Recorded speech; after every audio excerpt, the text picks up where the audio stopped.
आप सभी का इस ऑनलाइन प्लेटफॉर्म पर स्वागत है।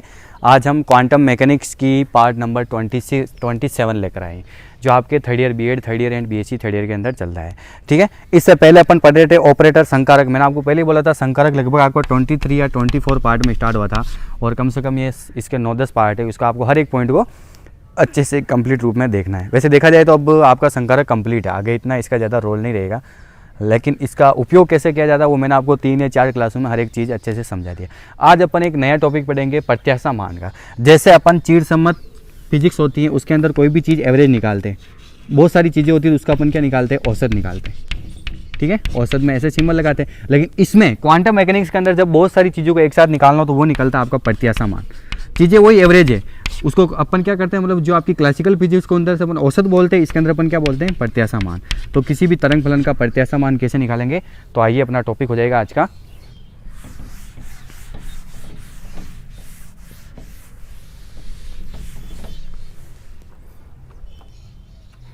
गति के चरों के प्रत्याशा मान। गति के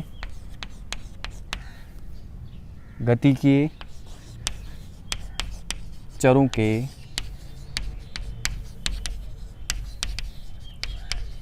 प्रत्याशा मान। ठीक है, गति के चरों के प्रत्याशा मान इंग्लिश में अपन बोल सकते हैं expectation values of dynamic variable. Expectation EXPECTION, expectation value of dynamic variable, dynamic variables.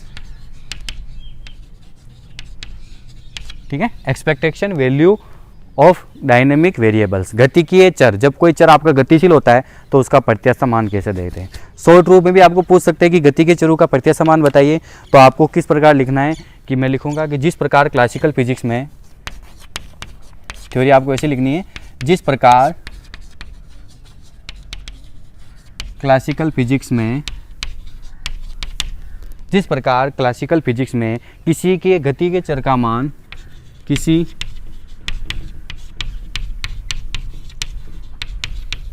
गतिकीय चर का मान, क्लासिकल फिजिक्स का अपन क्या करते हैं कि किसी गतिकीय चर का मान उसके औसत मान द्वारा निकाला जाता है, उसके औसत मान, एवरेज मान द्वारा, उसके औसत मान द्वारा निकाला जाता है। ठीक है, किसी गति चर का औसत मान निकाला जाता है, अर्थात अपन ऐसे निकालते हैं, अर्थात x बार या एवरेज एक ही बार। ठीक है, x बार बराबर 1/n, i बराबर 1 से i बराबर n xi, ऐसे निकाल से एवरेज मान।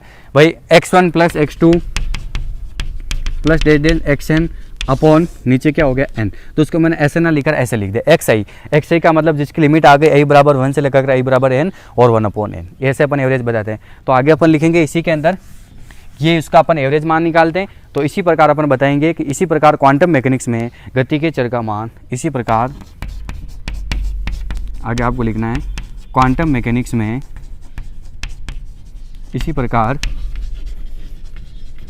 क्वांटम मैकेनिक्स में जो उसका गति के चर होगा उसका प्रत्याशा मान, गति के चर का मान क्वांटम मैकेनिक्स में गति के चर का मान एक्सपेक्टेशन वैल्यू, प्रत्याशा मान द्वारा दिया जाता है। ठीक है, गति के चर का मान उसके एक्सपेक्टेशन वैल्यू, प्रत्याशा मान, जिसको अपन बोलते हैं एक्सपेक्टेशन मान द्वारा दिया जाता है। ठीक है, जैसे अपन क्लासिकल फिजिक्स में कोई भी वैल्यू आपको बतानी तो अपन उसको एवरेज निकालते हैं, लेकिन अगर आपको क्वांटम मैकेनिक्स के अंदर वही चीज़ देखनी है तो वो निकलेगा उसका एक्सपेक्टेशन वैल्यू। ठीक है, तथा इसे निम्न प्रकार से प्रदर्शित करते हैं, तथा इसे निम्न प्रकार से प्रदर्शित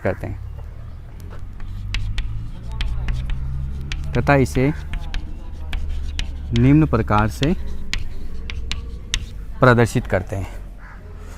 बहुत काम आएगी आगे एक्सपेक्टेशन वैल्यू, आगे जो भी टॉपिक सोल्व होंगे सब इसी रूप में होंगे, प्रदर्शित करते हैं। आइए कैसे प्रदर्शित करते हैं कि कोई पर्टिकुलर आपके पास इसका आपको प्रत्याशा मान निकालना है। तो ऊपर तो हो जाएगा आपके पास वो minus infinity psi star A psi ditto minus infinity से प्लस इन्फिनिटी, ठीक है। अपॉन क्या हो जाएगा, psi star psi ditto minus infinity से plus infinity psi star psi ditto. ये होता है इसका एक्सपेक्टेशन वैल्यू किसी भी वस्तु का, किसी भी पार्ट का, किसी भी चर का, किसी भी वेरिएबल का। अगर आपको प्रत्याशा मान निकालना है तो फॉर्मूला ऐसे बनेगा।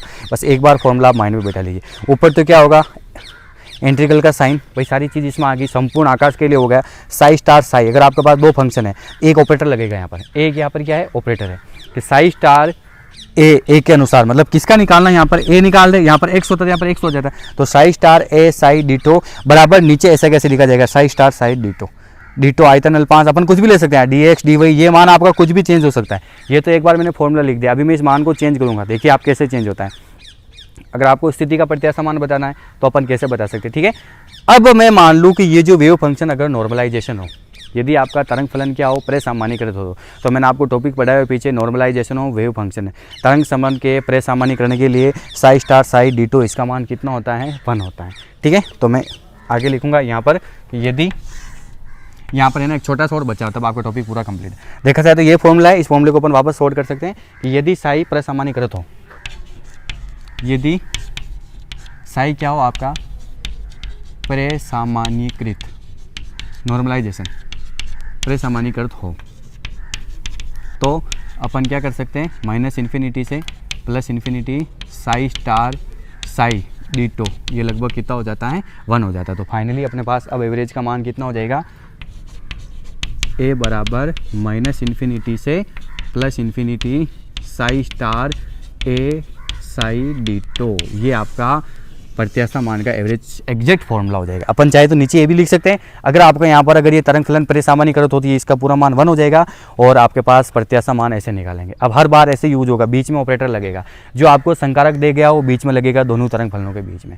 तो ये हो गया expectation value of dynamic variable, गति के चरों के प्रत्याशा मान का फॉर्मूला आपको ऐसे देना है, ठीक है। बस आपको ये लिखना है इसके अंदर। अब अपन क्या बताएं, इसको 3 प्रकार से बता सकते हैं कि अगर कोई पोजीशन दे रखी हो, किसी कण की स्थिति, उसका प्रत्याशा मान किसे लिखेंगे। अगर किसी कण का संवेग दिया गया हो तो इस फॉर्मूले को अपन कैसे लिख सकते हैं।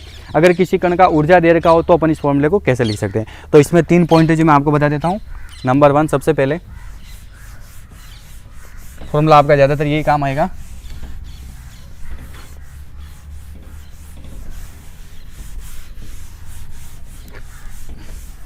Expectation value of position, first इसी के अंदर है ना, एक्सपेक्टेशन वैल्यू ऑफ पोजीशन, ठीक है। स्थिति का प्रत्याशा मान, तो स्थिति का प्रत्याशा मान अपन ऐसे देंगे, एक बार मैं लिख लेता हूँ। किसी कण की स्थिति अपन कैसे बताते हैं, आर, ऐसे ही बताते हैं, minus infinity plus infinity, minus infinity से plus infinity psi star R T psi R T D R, ये हो गया।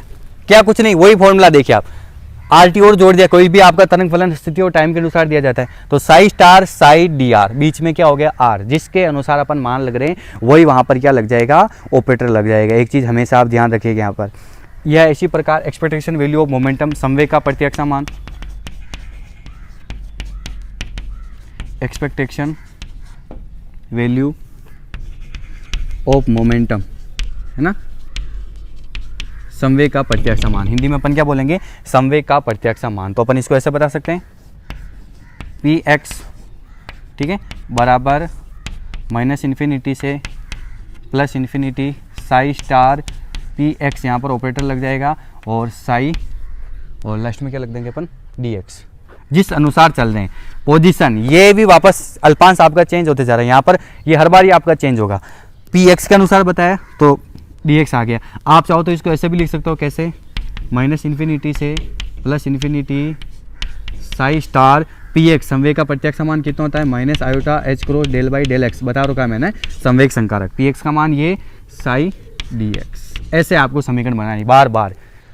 ध्यान समझ में आ रही है आपको? और अपन पॉइंट टू पॉइंट चल रहे। अपन ने किसी गति के चर का प्रत्याशा मान, ऐसा ये फॉर्मूला होता है, ये कैसा है, ये इस प्रकार चेंज हुआ। फिर अपन निकाल देंगे अगर किसी कण की स्थिति दे देगी आपको, उसका प्रत्याशा मान निकालना आर बराबर, तो अपन साई स्टार, आप चाहो तो इसको मिटा दीजिए, इसका कोई जरूरत नहीं। अपन आप सीधा ऐसे लिख सकते हो आप डायरेक्ट कि psi star r psi D r, दोनों के बीच में ऑपरेटर लग गया। इसी प्रकार अगर अपने को एक्सपेक्टेशन वैल्यू ऑफ मोमेंटम की बतानी, यानी संवेग का प्रत्याशा मान बताना, तो पी एक्स बराबर माइनस इन्फिनिटी से प्लस इन्फिनिटी साई स्टार, बीच में पी एक्स ऑपरेटर लग गया साई डी एक्स, या साई स्टार आप चाहो तो पी एक्स ऑपरेटर को खोल पे भी लिख सकते हो, minus iota h cross del by del x psi d x. ठीक है, आगे चलिए। इसी प्रकार expectation value of energy, energy का प्रत्याशा मान अपने को देना है। आप इसको पूरा भी लिख सकते हो, कैसे? इसके नीचे क्या आएगा, अगर आपका तरंग फलन प्रसामान्यकृत नहीं हो तो अपन इसके नीचे क्या लिख सकते हैं, माइनस इन्फिनिटी से plus infinity psi star psi d x. ठीक है, इसी प्रकार थर्ड है expectation value of energy, expectation value of energy. ठीक है, एनर्जी का यानी ऊर्जा का प्रत्याशा मान, एक्सपेक्टेशन वैल्यू ऑफ एनर्जी, ऊर्जा का प्रत्याशा मान। तो ऊर्जा का प्रत्याशा मान कैसे हो जाएगा, वही same condition, minus infinity plus infinity psi star E average psi D T, कुछ भी लिख सकते अपन है ना, अल्पांश, या ये मान चेंज होगा आपका minus infinity plus infinity psi star, energy का मान कितना होता है आपको पता है, iota h cross del by del t psi dot d t, ये आपका एनर्जी का प्रत्याशा मान। इस प्रकार अपन ऐसे पॉइंट टू पॉइंट अपन इस पोजीशन को चेंज कर सकते हैं। ठीक है, तो ये आपका टॉपिक कंप्लीट है। इस टॉपिक का आगे बहुत रोल रहेगा, इसलिए आप ध्यान रखिएगा कैसे क्या आया, मैंने आपको हर एक वेरिएबल अच्छे से पढ़ा दिया है। अब अपन आज का टॉपिक पढ़ेंगे अगले वाला, मतलब आइगन फलन और आइगन वैल्यूज़। बहुत ही इंपॉर्टेंट टॉपिक है आपका, ध्यान से आप इसको समझिएगा और कैसे किस प्रकार वैल्यू चेंज होती है आपको हर एक चीज़ अच्छे से देखनी है। ठीक है, तो चलो आइए आज अपन पढ़ते हैं आइगन फलन तथा आइगन मान। बहुत इंपॉर्टेंट टॉपिक, बहुत, ये छोटे छोटे पॉइंट है, बहुत इंपॉर्टेंट है, लेकिन मैं आपको बिल्कुल विस्तार रूप से इनको लिखा रहा हूँ ताकि आपको कोई दिक्कत नहीं आएगी। ठीक है, बस प्रत्याशा मान में फॉर्मूला ऐसे याद रखना, ऐसे चेंज होता है मान।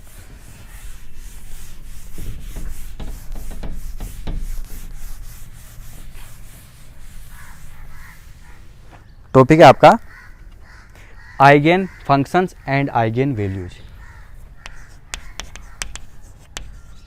आइगन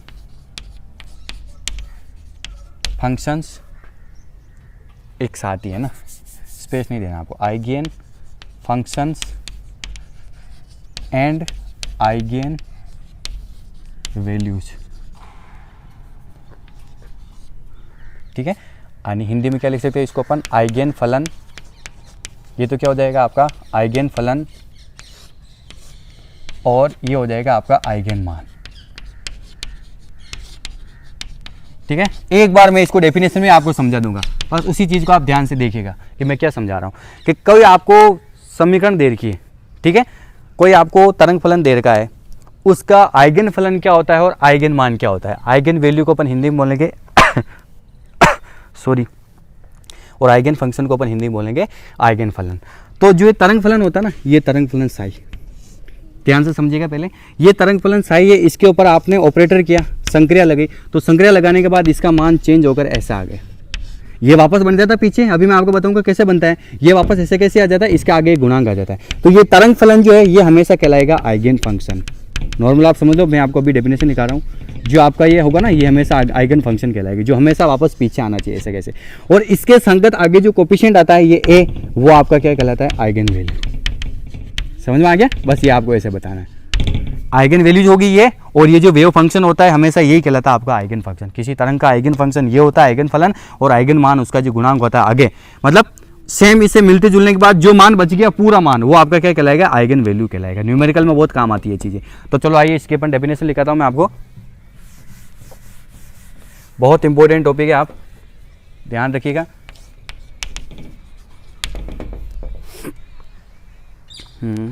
यदि साई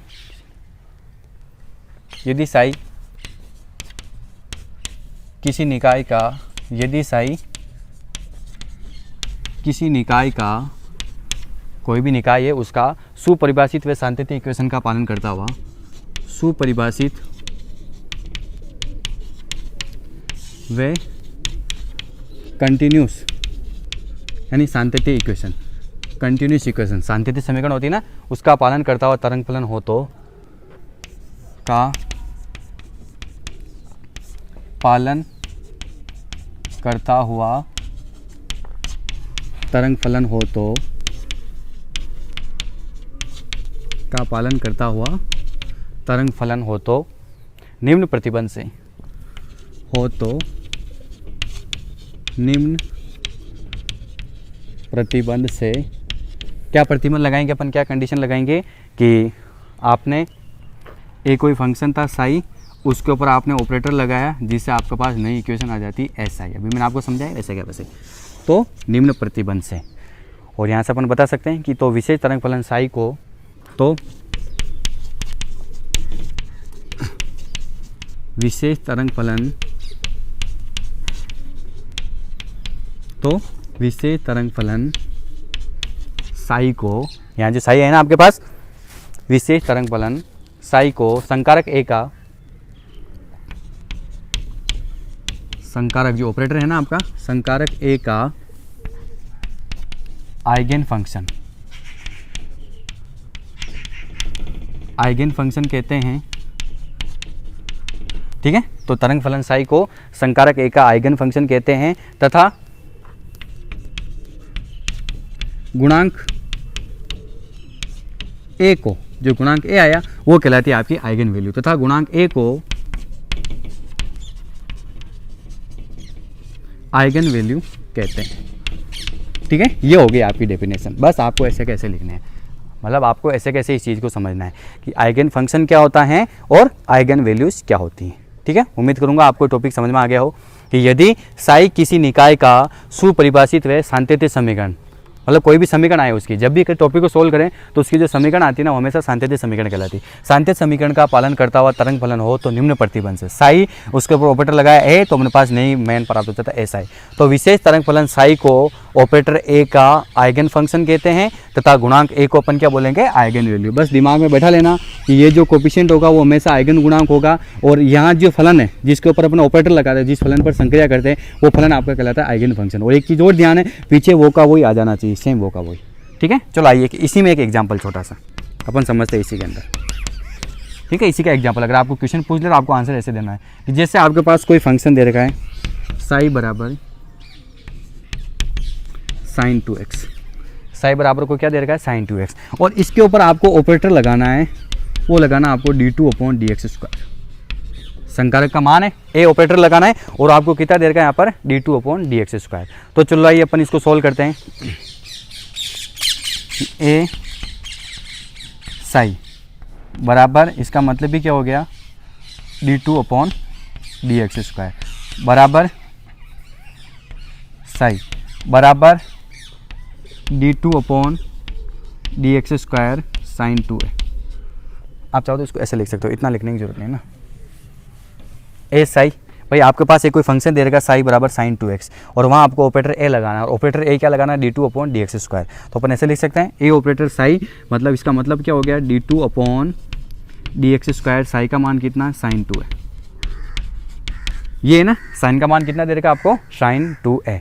अब आपको x दे रखा, सॉरी नॉट साइन 2x। ठीक है, अब आपको वही अवकलन करना है तो अपन कर सकते हैं। ध्यान रखिएगा पीछे वापस वो का वही मान आ जाना चाहिए आपके पास, है ना। ए साई बराबर, अगर आप इसका अवकलन करते हो डबल बार करना, एक बार करोगे तो क्या हो जाएगा, एक बार हो जाएगा आपके पास 2 cos 2x, एक बार अवकलन किया आप इसका 2 cos 2x, और डबल बार करोगे तो cos का माइनस साइन हो जाएगा, 2 वापस बार, तो अपने पास फाइनली इसका मान कितना हो जाता है, -4 साइन 2x। ये आ गया अपने पास, डबल बार अवकलन किया। अब देखिए पीछे वाला मान पूरा वापस साई से मिल रहा है। मैंने क्या बताया आपको कि पीछे वापस आपके पास साइन आ जाना चाहिए।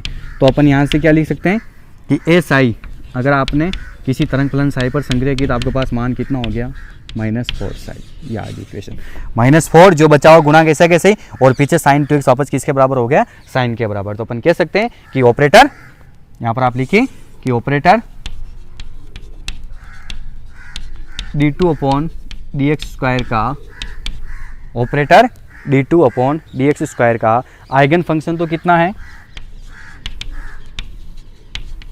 आइगन फंक्शन sin 2x और आइगन वैल्यू कितनी है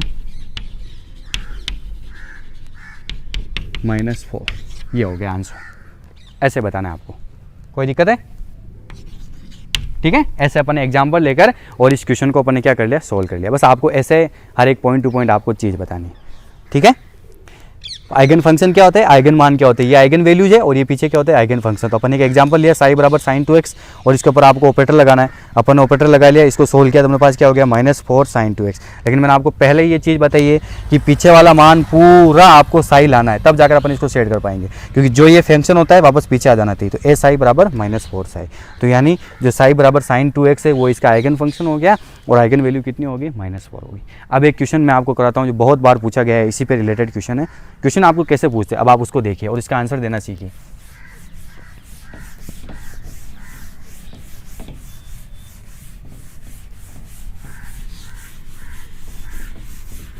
क्वेश्चन करते हैं अपन,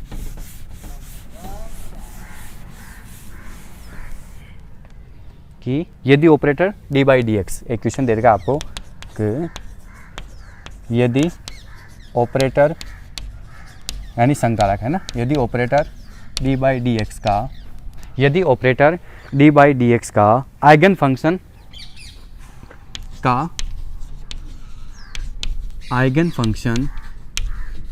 e की पावर आयोटा x है।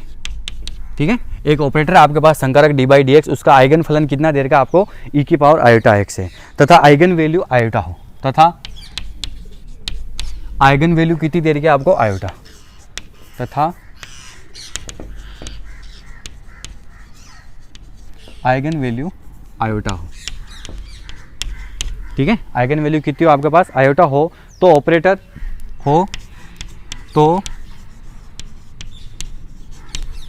ऑपरेटर -2 आयोटा, तो ऑपरेटर -2 आयोटा d/dx का आइगन फंक्शन और आइगन वैल्यू क्या होगी, का eigen function and eigen value क्या होगी। अब देखिए आप ध्यान से, बहुत इजी क्वेश्चन है, लेकिन क्वेश्चन का अपन उलझा दिया इस क्वेश्चन में। क्वेश्चन आपको क्या किया, बहुत ही इजी पूछा गया, लेकिन यहाँ पर अपन क्या करें, यहाँ पर क्वेश्चन हल्का सा उलझ गए। ठीक है, d/dx -2 आयोटा से अपन ने मल्टीप्लाई कर लिया, इधर भी हो गया -2 आयोटा, तो 2 आयोटा e की पावर 2x।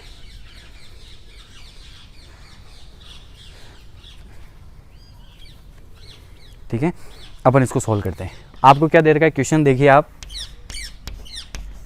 सॉल्यूशन के अंदर, कि यदि ऑपरेटर, एक आपके पास ऑपरेटर दे रखा है d/dx, ठीक है, उसका आइगन फंक्शन आपको कितना दे रखा है, e की पावर आयोटा x है। आइगन फंक्शन आपको कितना दे रखा है, e की पावर आयोटा x है, तथा आइगन वैल्यू क्या दे रही है, आयोटा, मतलब एक कोई वैल्यू थी। जनरली आपको पता है साई आइगन फंक्शन कहलाता है, इसका मतलब इसको अपन साई बता सकते हैं, और इसके ऊपर अपन ने ऑपरेटर क्या लगाया, d/dx, तो आपके पास आइगन मान कितना आ गया, आइगन मान आ जाता है आपके पास आयोटा।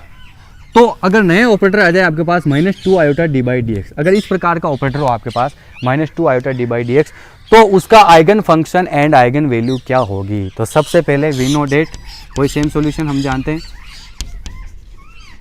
कि एक कोई फंक्शन होता है, उसके ऊपर आपने ऑपरेटर लगाया, तो आपके पास ये गुणांक और ये ऐसा है, ये पूरा ऐसा कैसे आता है। ठीक है, तो मैं क्या करता हूँ, सेम यहाँ से इक्वेशन बनाता हूँ कि आप d/dx ऑपरेटर किसके ऊपर लगा रहे हो, e की पावर आयोटा x पर, d/dx आप ऑपरेटर इसी के ऊपर लगा रहे हो, तो इसका मान कितना है, आयोटा e की पावर आयोटा x, ऐसे ही करते हो। तो इसका मतलब ये देखिए आप, e की पावर आयोटा x, e की पावर आयोटा x, ये आइगन फंक्शन हो गया किसका, d/dx का, और आयोटा किसका आइगन फंक्शन हो गया, आयोटा इसकी आइगन वैल्यू होगी। अब अपने को आगे जो पूछा गया वो करना है कि -2 आयोटा d/dx, तो मैं क्या करता हूँ, दोनों मान को -2 आयोटा से मल्टीप्लाई कर देता हूँ, तो दोनों मान को -2 आयोटा से गुणा करने पर कीजिए आप, दोनों मान को -2 आयोटा से गुणा करने पर, तो इधर क्या हो जाएगा, -2 आयोटा d/dx e की पावर आयोटा x बराबर -2 आयोटा इंटू आयोटा e की पावर आयोटा x। ठीक है, अब आप देखिए ये मान आपका ऐसा कैसे, इसी का बताना आपको कि -2 आयोटा d/dx, तो -2 आयोटा d/dx और इसका आइगन फंक्शन कितना हो जाएगा और इसकी आइगन वैल्यू कितनी हो जाएगी। ठीक है, तो मैं यहाँ से करता हूँ कि -2 iota D by D x अंदर क्या है आपके पास ई की पावर आयोटा है, इसको अपन ऐसे सेट कर दिया। ठीक है, अब आपको पता है iota iota iota square, iota iota कितना हो जाएगा आयोटा स्क्वायर, तो अपन लिख सकते हैं कि -2 आयोटा स्क्वायर ई की पावर आयोटा एक्स। ठीक है, तो फाइनली अपने पास मान क्या हो जाएगा बराबर करके, बराबर -2, एक मिनट, बराबर -2 आयोटा स्क्वायर ई की पावर आयोटा एक्स। ठीक है, अब आगे देखिए आप -2 iota D by D X E की पावर आयोटा एक्स बराबर iota square -1 minus minus plus, तो +2 ई की पावर आयोटा एक्स। ये आपके पास एक समीकरण आ गई, देखिए आप, जिसमें ये सेम मिल रहा है, तो इसका मतलब ये ऑपरेटर हो गया। तो ये आपको बताना है, देखिए आप कि -2 iota D by D x, तो इस ऑपरेटर का आइगन फंक्शन तो क्या हो गया ई की पावर आयोटा एक्स, और इसकी आइगन वैल्यू क्या होगी 2 होगी। बस ये आंसर, बस ऐसे अपन बता सकते हैं। तो अतः operator -2 iota D by D x का आइगन फंक्शन कितना हो गया, -2 iota D by D x का आइगन फंक्शन तो हो गया ई की पावर आयोटा एक्स, और आइगन वैल्यू कितनी होगी इसकी, आइगन वैल्यू होगी आपके पास 2। ठीक है, ये आंसर। बस क्वेश्चन बहुत इजी था, बस इसको लैंग्वेज चेंज कर ली, और आपको लैंग्वेज में आप कंफ्यूज हो जाते हो, लेकिन आपको यहाँ पर कंफ्यूज नहीं होना है। इस प्रकार देखो, मैंने आपको सारे पॉइंट टू पॉइंट हर एक चीज़ मैंने आपको बता दी कि कैसे मान चेंज हो रहा है और किस प्रकार इसकी वैल्यू आपके पास नई सीधे से आ जाती। ठीक है, तो ये आपका आइगन फंक्शन और आइगन मान वाला टॉपिक हो जाता है कंप्लीट। अब इसमें अपन क्या पढ़ेंगे, जो हर्मिटियन संकारक होता है उसके आइगन मान और आइगन फलन में क्या चेंजेस होता है वो अपने को देखना है कि हर्मिटियन संकारक आएगा तो उसका आइगन फलन क्या हो जाएगा, और हर्मिटियन वो होगा तो उसका आइगन मान क्या हो जाएगा। लेकिन इससे पहले एक छोटा सा टॉपिक है डीजेनरेसी, अपभ्रष्टता, वो मैं आपको करा देता हूँ। डीजेनरेसी का मतलब ये हो जाता है कि जब बहुत सारे फंक्शन हो, बहुत सारे आइगन फंक्शन हो, उसके लिए आइगन वैल्यू 1 हो जाए। एक छोटा सा टॉपिक हो रहा है, वो कहलाएगी आपकी अपभ्रष्टता। बहुत सारे आइगन फंक्शन के लिए आइगन मान क्या हो जाए 1 हो जाए। तो चलो आइए एक छोटा सा टॉपिक और कर देते हैं अपन, अपभ्रष्टता। ये क्वेश्चन हो गया आपका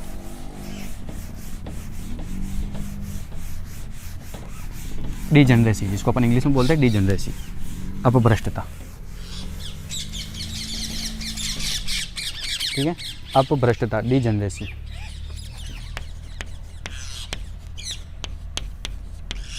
अपभ्रष्टता, डीजेनरेसी। ठीक है, डीजेनरेसी क्या होती है। आज अपन ने 3 छोटे छोटे पॉइंट पढ़ लिए। सबसे पहले अपन ने क्या पढ़ा, एक्सपेक्टेशन वैल्यू, प्रत्याशा मान, फिर हमने पढ़ा eigen function and eigen value. अब अपन पढ़ रहे अपभ्रष्टता कि माना किसी क्वांटम निकाय के लिए, अपन इसके अंदर लिखेंगे कि माना किसी क्वांटम निकाय के लिए, माना किसी क्वांटम निकाय के लिए psi1 psi2 व psi3 सुपरिभाषित तरंग फलन हो, psi1 psi2 व psi3 सुपरिभाषित तरंग फलन हो, psi1 psi2 psi3 सुपरिभाषित तरंग फलन हो यदि सभी तरंग फलनों के लिए, यदि सभी तरंग फलनों के लिए आइगन मान 1 हो जाए। ध्यान से देखिएगा आप, फंक्शन सारे अलग अलग है, आइगन फलन सारे अलग अलग है, लेकिन उसके लिए आइगन मान क्या हो रहा है 1 हो रहा है, वही कहलाती है अपभ्रष्टता। ऐसी स्थिति क्या कहलाती है, डीजेनरेसी कहलाती है। यदि सभी तरंग फलनों के लिए आइगन मान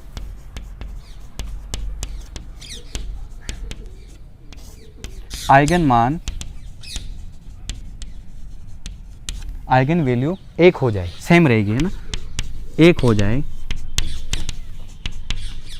तो ऐसी स्थिति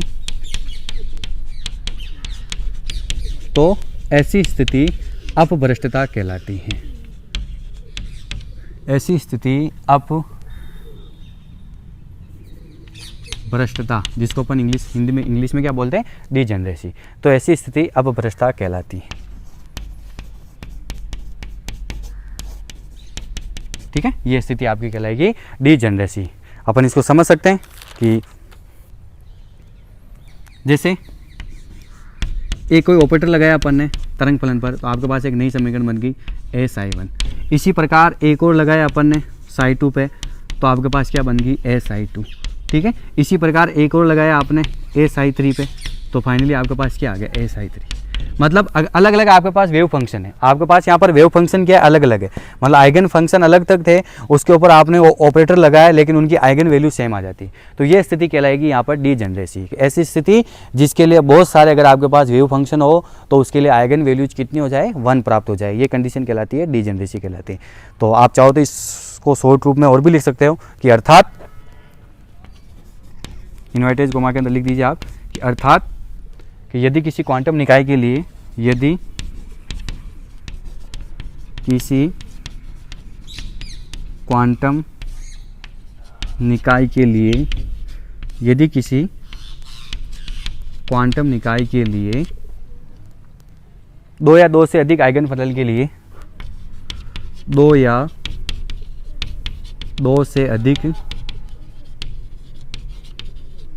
आइगन फंक्शन के लिए,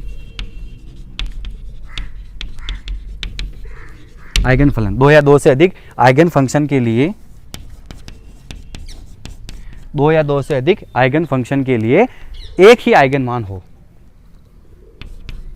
एक ही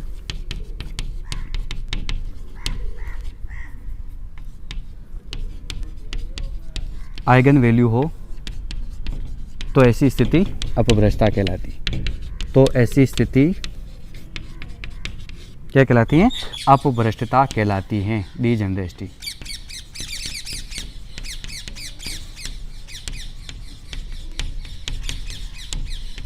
ठीक है, बस ये आपकी डेफिनेशन पूरी कंप्लीट। छोटा सा पार्ट था, आपको ऐसे इस प्रकार बताना है कि 2 या 2 से अधिक आइगन फंक्शन के लिए उसकी आइगन वैल्यू क्या हो जाए, समान हो जाए, एक ही हो जाए। यदि किसी क्वांटम निकाय के लिए 2 या 2 से अधिक आइगन फंक्शंस के लिए एक ही आइगन मान हो, तो ऐसी स्थिति क्या कहलाती है, अपभ्रष्टता कहलाती है। तो आज के लिए बस इतना सा ही। उम्मीद करूंगा कि सारे टॉप पॉइंट आपको अच्छे से समझ में आए हो। हालांकि मैंने सारे पॉइंट खोलकर हर एक चीज़ को अच्छे से क्लियर रूप से लिखा है। तो आइए आज के अपन क्वेश्चन लिख देते हैं। 3 क्वेश्चन बनेंगे आज के आपके। एक तो बनेगा आपका कि expectation value of dynamic variable, dynamic variables. ठीक है, एक आपको बताना है explain eigen function and eigen value, explain eigen function and eigen value. ठीक है, और एक आपको करना है एक्सप्लेन डीजेनरेसी, एक्सप्लेन डीजेनरेसी। ठीक है, ये तीनों क्वेश्चन आपको करने हैं। जो आज आपको तीनों पॉइंट पढ़ाए, छोटे छोटे पॉइंट है लेकिन बहुत ही इंपॉर्टेंट पॉइंट है। तो अपना कीमती समय देने के लिए आपको बहुत बहुत धन्यवाद।